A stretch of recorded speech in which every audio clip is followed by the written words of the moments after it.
जय जगन्नाथ सांग मैंने आपण मैंने केमती अच्छी आशा करुच्ची आपण मैंने भलर थे आउ मो छोट कुनी ब्लॉग को आपण स्वागत करुच्ची कि आपण मैंने मत सपोर्ट करंतु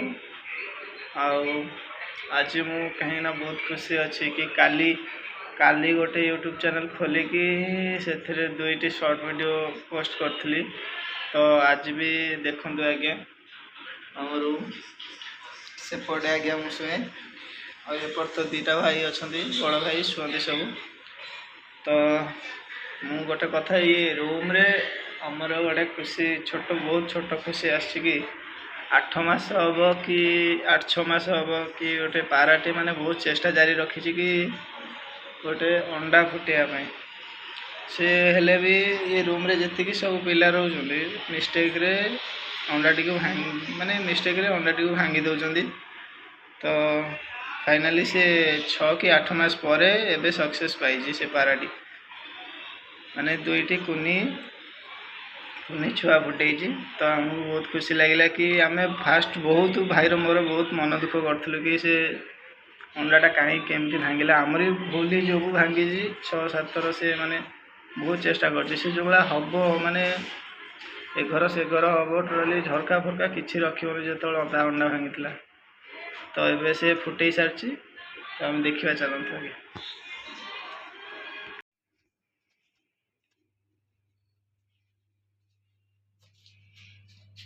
प्रथम यही जगार एठू भी भांगी जाइए देखते एपर्यंत भी तार अंडा खल पड़ी नष्ट जाके ताको बहुत चेष्टा कलु कि आम जो रूम रे अच्छा 2-4 जन से केवे माने मिस्टेक रे सब भांगी भांगी दिखती।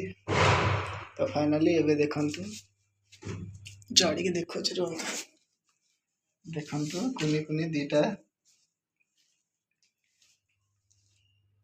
माने फाइनाली 8-9 मास पर जाइकी ये रिजल्ट आने से 8-9 थर के एकाशके माने बहुत अंडा नष्ट यही जगार ही 3 थर कंतर भांगी जाने से कौटी कौटी न चेष्टा करी माने से छुआ फुटाइवाई।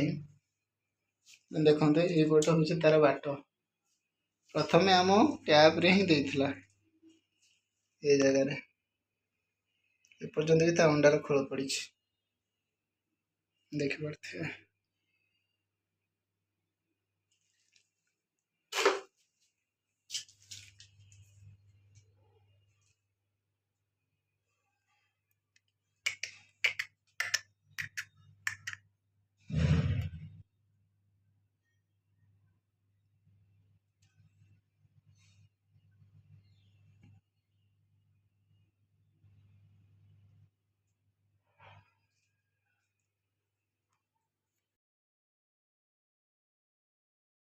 के माने हार मानिनी 8-9 थर के अंडा देके आम ये किचन रे माने फुटे से माँ को सैल्यूट मारिया को पड़ो। आउ